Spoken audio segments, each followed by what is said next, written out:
नमस्कार दोस्तों, स्वागत है आपका SSC learning point by Singh sir. आज हम करेंगे 8 फरवरी की शिफ्ट 4। ठीक है, चलिए फिर स्टार्ट करते हैं बिना देरी किए हुए। आप लोगों की पढ़ाई तो अच्छी चल रही होगी, मैं आशा करता हूं।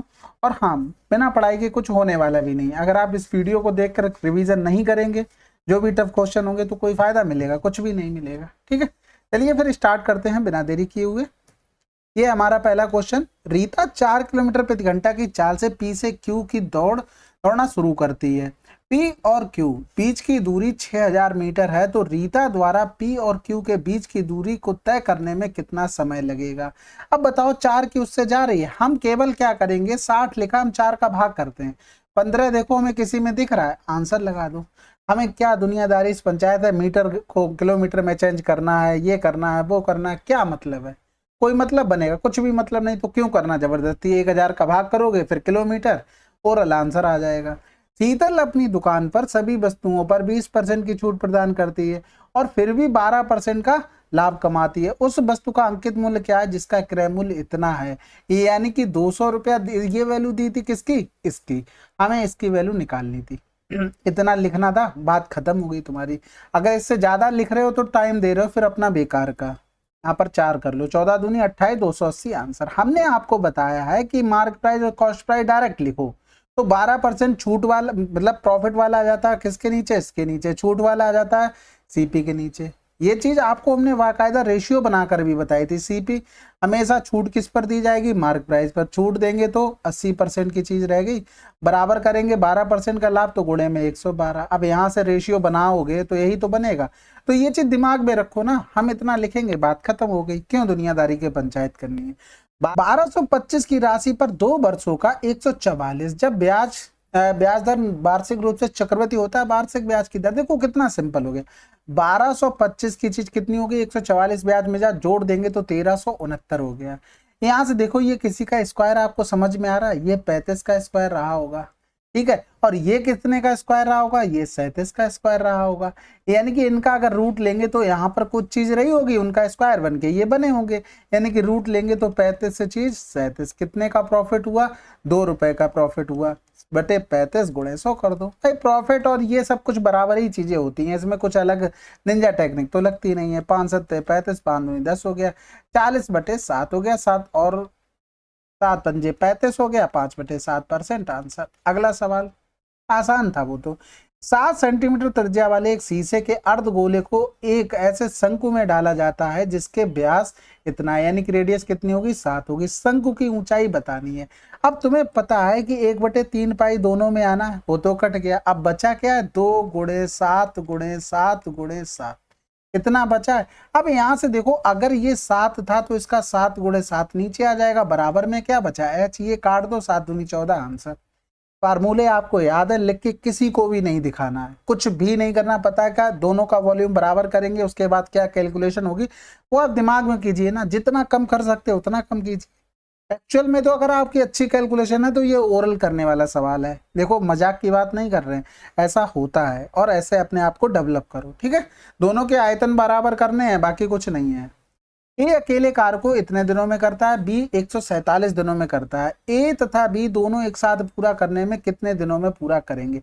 हमने आपको बताया था कि दोनों का मल्टीप्लाई, दोनों एक साथ करेंगे तो दोनों को जोड़ देंगे। 7 6 13 3, हासिल लगा 1 हो गया। 10 4 14 की 4, हासिल लगा 1 हो गया। 2 और 1 3 हो गया, इतना बना। अब यहाँ से देखो, जो जो कट रहा उसको काट लेते हैं। उससे पहले हमने एक चीज यहाँ पर देखी, जैसे ही ऑप्शन पे निगाह पड़ी हमने यूनिट डिजिट पर भी सोच लिया। बाकी तो कैलकुलेशन करनी ही पड़ती है अगर नहीं होता तो। 7 छक्का 42 हो गया, यहाँ पर 3 4 3 हो गया। तो इसमें किसका गुणा करें? किसमें? 3 में, कि 2 मिल जाए। तो देखो यहाँ से मिलेगा, नहीं मिलेगा। 3 अट्ठे 24, 4 मिल रहा, 3 नेम 27, नहीं मिलेगा। 3 चौकू 12, आंसर लगा दो। इसी तरीके से आप बना सकते थे। बढ़िया, चलो फिर अगला सवाल करते हैं। एक ट्रक शहर ए से बी तक इतनी चाल से, औसत चाल से जाता है। बहुत बढ़िया बात है। 30 घंटे लगते हैं। शहर बी से ए तक उसी सड़क पर 40 किलोमीटर प्रति घंटा की औसत चाल से लौटता है, तो पूरी यात्रा के दौरान ट्रक की औसत चाल क्या होगी? तो हमें कोई फर्क नहीं पड़ता। पहले तो 60 और 40 का हमें एवरेज चाल आपको याद है होनी चाहिए, 48 आंसर आता है। जितनी दूरी वो गया है उतनी ही वापस आता है, कोई फर्क ही नहीं पड़ना, डिस्टेंस कांस्टेंट होगी, फार्मूला 2xy/x+y। 60 और 40 वाला बहुत पूछा जाता है, इसलिए वो याद होना चाहिए, नहीं याद है तो आपकी प्रैक्टिस कम है। अगर नहीं पता है ये ज्यादा पूछा जाता तब भी आपकी प्रैक्टिस की कमी है, क्योंकि ये बहुत पूछा गया है। ठीक है, अनुज, राम और संजय मिलकर एक कार्य को इतने दिनों में कर सकते हैं, जबकि अनुज अकेले उसी काम को इतने दिनों में कर सकता है, तो राम और संजय मिलकर समान कार्य को लगभग कितने दिनों में समाप्त करेंगे। अब अगर इसमें कैलकुलेशन जैसे 78/5 आ रहा और 39 से में घटाना है, अगर आसान होता तब हम इसको और जल्दी कर सकते थे, लेकिन यहाँ पर क्या बोला 78/5 लिखने की कम से कम कोशिश करो, जितना कम लिखोगे उतना ज्यादा आप फायदे में रहोगे, जितना ज्यादा लिखोगे उतना ही घाटे में रहोगे। अब राम और संजय को करना था तो 78, 5 से 2 गया 3 कर देंगे, 3 दूनी 6 हो गया, 3 6 18। समझ गए। अगर ज्यादा लिखना ना होता तो हम क्या करते, 78/5 करते, गुणे में 39 करते और इन दोनों का डिफरेंस हम कर देते। ठीक है, जो भी बड़ा होगा उसी से घटाते हैं, ये चकल्लस में मत लेना कि पता लगे माइनस का आ रहा प्लस का आ रहा। ठीक है, तो यहाँ पर थोड़ी कैलकुलेशन थी, फिर भी इतना नहीं लिखना होता। आपने देख लिया 29 का मल्टीपल हो रहा, तो आपने देख लिया 78 आना ही आना है, किसी भी तरीके से आ जाए वो 78 आना है। अगर आपको टेबल याद होता ना तो 26 3 78 होते, आंसर यहाँ से ओरल आ जाता। ठीक है, चलो फिर अगला सवाल करते हैं। टेबल याद होना जरूरी नहीं है, ऐसे भी कर सकते हो, इसमें भी टाइम काफी बचता है। तो ये हवा हवाई वाली बातें हो गई, लेकिन जिसको याद होंगे वो आसानी से कर सकता है। 2 वर्षों में 8 से 1/3% वर्ष प्रति वर्ष चक्रवृद्धि ब्याज की दर से 1200 का ऋण वार्षिक भुगतान कितना मिलेगा। देखो कितना अच्छा सवाल है, इसमें कहीं भी किस्त यूज हुई है, नहीं यूज हुई। अगर आप प्रैक्टिस में नहीं है, अगर जल्दी जल्दी पढ़ रहे तो गलत कर दोगे। वार्षिक भुगतान पूछा है, यानी कि पहली साल कितना, फिर दूसरी साल, और 2 साल में उसे हटाना है। तो देखो इसको अगर हम चेंज करेंगे तो इसको क्या लिखेंगे, 1/12, यानी कि 12 से चीज 13 हो गई। ये क्या बनता हमारा प्रिंसिपल, इधर चलती है इंस्टॉलमेंट। 2 कह दिया तो स्क्वायर करेंगे, ये 69 हो गया, ये 144, लेकिन इंस्टॉलमेंट हर साल बराबर होती है, तो यहाँ पर 13 का गुणा, तो 13 दूनी 26 हो गया, फिर 13 एकम 13 और 2 15 हो गया, 6 4 10 हो गया, 5 4 9 1 10 हो गया, इधर हो गया 3। इसकी वैल्यू हमको दे दी थी 1200। कै गुना हो रहा था, 4 गुना।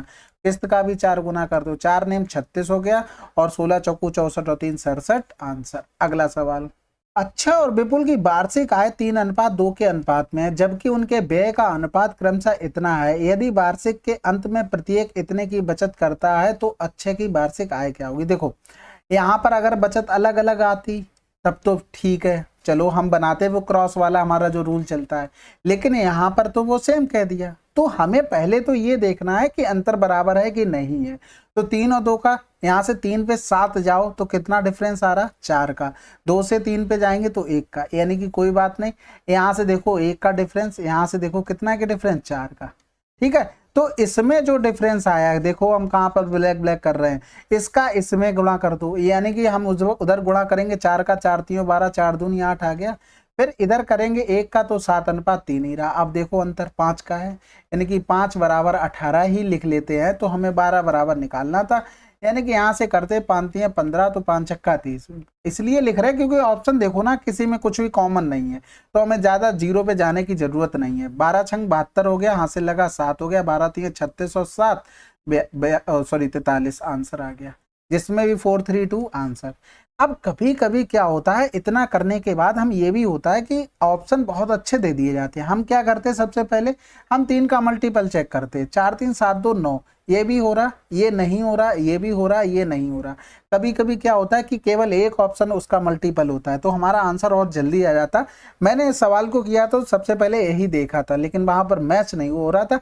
तो हमको देखो, हमको तो बताना ही है, लेकिन ऐसे आप कर सकते हैं ना अप्लाई। अब इतना लिखने की भी जरूरत नहीं, आपने देखा कि रेशियो इसमें हमें इक्वल करने हैं। 3 2 का डिफरेंस 1, इसको तो भूल ही जाओ। 7 और 3, यानी कि नीचे वाले रेशियो का डिफरेंस 4 है, तो इसका ऊपर वाले में गुणा होगा। 4 3 12 आया, 12 7 का डिफरेंस 5 हो गया, 5 बराबर लिखते और 12 बराबर आंसर। केवल इतना ही कैलकुलेशन करते, ठीक है, लेकिन वो प्रैक्टिस में होगे तभी कर पाओगे। एक घनाव की लंबाई चौड़ाई ऊंचाई इतनी है, घनाव के सबसे लंबे बिकड़ की लंबाई क्या होगी। सबसे लंबे बिकड़ आप जानते हैं ना, कैसे निकलता है, √L² प्लस का B² प्लस का H²। ठीक है। कैलकुलेशन आसान करने के लिए देखो इसमें कुछ कॉमन तो नहीं है कॉमन। अगर कॉमन होता तो हम उसको पहले ही इस रूट के बाहर कर लेते, ये चीज हमेशा याद रखना, ठीक है। उसको बाहर कर लिया करो तो आसानी रहेगी। 16 सोलियम हो गया 256, 225, 144, तो 6 5 11 4 15 हो गया। अब यहाँ से देखो ऑप्शन, बस खत्म हो गया, आंसर लग गया। जैसे ही 5 आया तो हमें पता है कि इसको अगर रूट के अंदर ले जाएंगे तो 625 बनाएगा। यहाँ पर देखो केवल यूनिट डिजिट एक ही में तो है, इससे करेंगे तो 4 आती यूनिट डिजिट, स्क्वायर कर रहे हैं इनका, फिर क्या हुआ 400 आता है, 4 चौको 16 आती यूनिट डिजिट, कोई मतलब ही नहीं, ठीक है। 6 5 11 4 15 हो गया, 5 2 7 4 11 1 12 हो गया, 2 2 4 1 5 1 6 हो गया। बस इतना कैलकुलेशन करने की जरूरत नहीं कि पूरा निकालो बैठ के।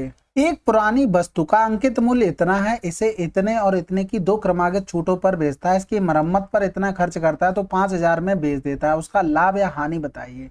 तो सबसे पहले तो हमें पूरे निकालना पड़ेगा कौन कितने में बेचा जा रहा है और कहाँ से क्या कहानी बन रही है। तो देखो 4000 की चीज पर 15% की छूट यानी कि 85 हो गया, फिर 10% की छूट यानी कि ये हो गया। 4 जीरो पहले तो इनको उड़ा दो, बिल्कुल चले गए। अब यहाँ से देखो गुणा करेंगे, 4 पंजे 20 हो गया, 4 अट्ठे 32 हो गया, 32 और 2 34 हो गया, गुणे में 9 हो गया, 0 9 चौक 36 हो गया, 9 3 27, 27 और 3 हो गया 30। अब इस पर 1140 और खर्च कर दिए यानी कि 0 6 4 10 की 0 हाथ से लगा 1 2 हो गया और 3 1 4 हो गया, यानी कि उसने 4200 की चीज 5000 में बेच दी। रेशियो बना लो फटिया से, 2 दूनी 4 2 एकम 2, ये 25 हो गया। कितने का प्रॉफिट लिया? 4 रुपए का। किस पर लिया? 2100 पर। 100 का गुणा कर दो, यहाँ से देखेंगे 21 दूनी 42 तो कर नहीं सकते, तो 21 एकम 21 हो गया। अब बचा कितना? 21 नहीं बचा, अब 19 बचा यानी कि 190 बचा है, तो 21 ने में 189 होता, आंसर यहीं से आ गया निकल के। ये तो सारे कैंसिल हो गए, ऑप्शन का भी सहारा ले रहे थे हम, ऐसा नहीं कि हम बिल्कुल कैलकुलेशन पे 21 का टेबल ही पढ़ रहे थे। हम यहाँ देख रहे थे कि 9 आ रहा, 8 आ रहा, 7 आ रहा, हमने देख लिया 7 करेंगे तो 9 7 63, यानी कि 21 7 147 होता है और 21 8 168 होता है, 21 ने में 189 होता है, उसका भी सहारा लिया है। ऑप्शन इसीलिए दिए जाते हैं। यदि दो संख्याओं का इतना इतना महत्तम समवर्त 24 है तो दी गई संख्याओं का लघुत्तम समवर्त क्या होगा? ये तो आसान सवाल है, एलसीएम इंटू एचसीएफ बराबर होता है first number into second number. तो ये काटेंगे, यहाँ तो 10 हो गया, आंसर आ गया 45 60। अगला सवाल, यदि दो संख्याएं, अच्छा सेम आ गया, चलो ठीक है। अब यहाँ से देखो, जब सबसे पहले किसको सॉल्व करते हैं? जिसके ऊपर वार लगा होता है। 12 से 4 गया 8 हो गया, 8 3 24 हो गया, इधर जोड़ेंगे तो 35 हो गया, यहाँ से तो खेल खत्म। इसका 2 चौकू 8 हो गया, 4 4 8 8 में से 3 गया 5 हो गया, 5 7 35 आंसर। अगला सवाल करते हैं, एक अंकित मूल्य पर 8% की छूट से उतना ही लाभ मिलता है जितना कि 25 रुपए की नगद छूट पर मिलता है। तो यानी कि 8% की छूट रुपए में किसके बराबर है भैया? 8% की छूट बराबर है 25 रुपए के। तो हमसे अंकित मूल्य पूछा तो 100% की वैल्यू निकाल लेते हैं। तो यहाँ से देखो 100 से मतलब ही नहीं था, भाग करके देखते, 8 3 24 बचा कितना? 1, फिर 8 एकम 8 हो गया, फिर 8 दूनी 16, 8 पन्ने 40, 31 25 लिखा है किसी में आंसर, बस खत्म हो गया। क्यों? हमें दुनियादारी का पंचायत, हम पहले भी बता चुके, ऑप्शन पे निगाह रखना है। अगर पॉइंट की वैल्यू नहीं ले रहा है वो, तो आपको लेनी नहीं है। चीज समझ गए होगे कि भाई देखो 100 की चीज होती है, अगर 8% की छूट देते तो कितना आता? 8 आता क्वेश्चन में, लेकिन हमारे हिसाब से 8 आया ना क्वेश्चन में, 25 हो गया, हमें 100 की वैल्यू निकाल ली। एक बेईमान दुकानदार एक ग्राहक को क्रय मूल्य के ऊपर 30% के लाभ पर सामान बेचता है और साथ ही 1 केजी के स्थान पर 800 ग्राम को तौलता है। उसका कुल लाभ प्रतिशत 40% है, तो टी का मान क्या होगा? देखो हमने मान लिया कि उसने एक्स चीज में खरीदी थी, वाई में उसने बेचा, फिर क्या किया? पैसे 1000 ग्राम के ले लिए, चूतिया बना दिया उसने, और चीज कितनी थी? 800 ग्राम। ये टोटल प्रॉफिट कितना बना? 40%, यानी कि 100 की चीज उसने 140 पूरा कमा लिया। तो ये 0 बच गया, यानी कि 2 सत्ते 14, 2 दूनी 4, सॉरी 2 पंजे 10 हो गया। तो यहाँ से ये 0 से 0 चला गया। अब यहाँ से देखते हैं जो कुछ भी आता है, यानी कि वाई अपॉन एक्स करते हैं, 8 सत्ते 56 हो गया, 10 पंजे 50 हो गया, तो कितने का? 6 का प्रॉफिट लेकर बेच रहा है, तो गुणे कर देंगे 100, 50 दूनी 100, 6 दूनी 12%, आंसर आ जाएगा। अगला सवाल, यहाँ से देखो सबसे बड़ा अनुपात कैसे करोगे? जैसे पॉइंट लगाया, पहला वाला नंबर पकड़ा, इधर लिख लेते हैं, कैलकुलेशन में थोड़ी आसानी रहेगी, और इसी तरीके से किया करो। देखो आंसर लगाना और उसको सॉल्व करना बहुत अलग डिफरेंट बात होती है, टाइम के अंदर करना बहुत बड़ी बात है, सबके बस की बात नहीं होती। अगर आप लोग अच्छे से करेंगे तो सब कर पाएंगे। 8 3 24 हो जाएगा, यहाँ से करेंगे तो 15 छक्का 90 हो गया, यहाँ से पॉइंट लगाएंगे तो 9 चौक 36 हो गया। अब यहाँ से समझ में आ रहा है सबसे बड़ा कौन है? 0.7 बड़ा होगा कि 0.634 बड़े होंगे? 0.7, आंसर लगा दो। भाग कर दिया डायरेक्ट, और कुछ नहीं किया। निम्नलिखित में से कथन गलत है। कौन सा कथन गलत है? समय की गणना दूरी को चाल से विभाजित करके की जाती है। यानी कि समय की गणना, यानी कि टी बराबर, अगर हमें कभी लिखना तो d/s लिखते हैं। तो देखो कह रहा था कौन सा कथन, यानी कि ये तो सही हो गया, गलत पूछा है ना। कम से कम समय में एक निश्चित दूरी तय करने के लिए चाल बढ़ानी पड़ती है। बिल्कुल भैया। भाई देखो, अगर कह रहा था कम समय में, यानी कि T is inversely proportional to S होता है। कम समय, अगर समय कम करोगे तो स्पीड बढ़ानी पड़ेगी, अगर आप स्पीड कम करोगे तो समय ऑटोमेटिक बढ़ जाएगा। तो यानी कि ये तो सही कह रहा है। कह रहा था दी गई समय अवधि में अतिरिक्त दूरी तय करने के लिए दी गई चाल को कम कर दिया जाता है। दी गई समय अवधि में अतिरिक्त दी गई दूरी तय करने के लिए चाल को कम कर दिया जाता है। अब एक चीज बताओ, जैसे मान लो अगर तुम्हारे पास 8 किलोमीटर दूरी दी गई और समय दे दिया तुमको 4 घंटे। अब हमने तुम कह दिया कि अगर ये दे दी तुम्हें 12 किलोमीटर, और फिर यहाँ से इसकी स्पीड कितनी आ जाएगी? 2 किलोमीटर प्रति घंटा आ जाएगी। अब इसको भी 4 में करना है तो क्या करना पड़ेगा? 4 × 12, 3 किलोमीटर प्रति घंटा आ गई स्पीड, यानी कि अतिरिक्त दूरी थी इसमें, दूरी थी। हाँ, तो देखो स्पीड क्या हुई, बढ़ गई कि कम हुई? चाल को क्या कह रहा था, ये कम करना पड़ता, नहीं भैया बढ़ाना पड़ेगा। तो ये तो गलत हो गया। चाल की गणना समय से दूरी को विभाजित करके होती है। बिल्कुल भैया, देखो ये लिखा हुआ, चाल की गणना क्या होती है? कह रहा था दूरी को समय से विभाजित करके, बात खत्म हुई, उसमें क्या सोचना है। एक भूखंड की कीमत इतने रुपए से बढ़कर इतनी हो गई तो प्रतिशत वृद्धि, सिंपल है, 0 से पहले हटा दो, 15 से 3/15 हो गया, यानी कि आंसर आ गया हमारा 20%, बात खत्म। 1000 मीटर की एक रेखीय दौड़ में ए बी को 50 मीटर या 5 सेकंड से हरा देता है। निर्धारित कीजिए ए को दौड़ पूरी करने में कितना समय लगा। इस पर सवाल हम करवा चुके हैं, एक किसी ना किसी शिफ्ट में आया था, वो इससे बहुत लेंदी था, लेकिन इसी पर था। देखो अगर हम यहाँ से टाइम लिखते ए और बी को, कह रहा था 5 सेकंड से हरा देता है ए, यानी कि अगर इसको टी समय लगता है तो इसको टी प्लस का 5 लगता है। अब यहाँ से अगर डिस्टेंस का हम इनका रेशियो बनाए, किसका? ए और बी का, 1000 जाता है तो ये कितना जाता है? 950, 50 से हरा रहा है। तो यहाँ से 5 दूनी 10 हो गया, 5 एकम 5 हो गया, 5 ने 45 हो गया। ठीक है, ये किस में आ गया? डिस्टेंस में आ गया। यानी कि अगर जितने समय में ए इतना जाता है तो उतने ही समय में ये इतना जाता है, यानी कि टाइम कांस्टेंट। तो यहाँ से अगर हम स्पीड का रेशियो लिखते तो क्या आता है? 20:19 का आता। तो टाइम का रेशियो, सारे रेशियो इसलिए लिख रहे हैं, वो कुछ भी पूछ सकता है। ठीक है, तो हमारे हिसाब से तो रेशियो ये आया। क्वेश्चन में t/t प्लस का 5 दिया था, बराबर हो जाएगा 19/20। ठीक है, तो 20t माइनस का 19t बराबर हो गया 19 × 95। तो t बराबर कितना आ गया? 95 सेकेंड। अगला सवाल करते हैं। यदि संगीता के मासिक वेतन में 3 से 2/3% की वृद्धि की जाती है तो उसे 132 रुपए अधिक मिलते हैं। संगीता का मासिक वेतन क्या है? तो देखो इसको क्या लिख सकते हैं, 3 × 9 तो 11, 11/3% की वैल्यू हमको दे दी थी 132, हमसे 100% की बोली थी। यानी कि अगर हम यहाँ से करते तो ये 12 गुना हो रहा था, 12/3 गुना नहीं, 12 × 3 यानी कि 36 गुना ये हो रहा है। ठीक है, तो अब हम 100 का भी 36 गुना कर देंगे तो आंसर 3600। सिंपल सी बात है भाई, उसके वेतन में वृद्धि हुई है, यानी कि अगर हम 100 चीज लेते तो 11/3 इतना परसेंट बढ़ाते तो 11/3 ही तो बढ़ता, उसी की तो वैल्यू दी गई थी, बाकी 100 कर लिया। ठीक है, चलिए फिर 8 फरवरी की शिफ्ट 4 खत्म हो गई है आपकी। अब ज़्यादा शिफ्ट नहीं बची है, शायद 8 शिफ्ट बची होंगी आपकी। चलो फिर फटाफट खत्म करते हैं, उनको भी मिलते हैं अगले वीडियो में। तब तक के लिए जय हिंद, जय भारत।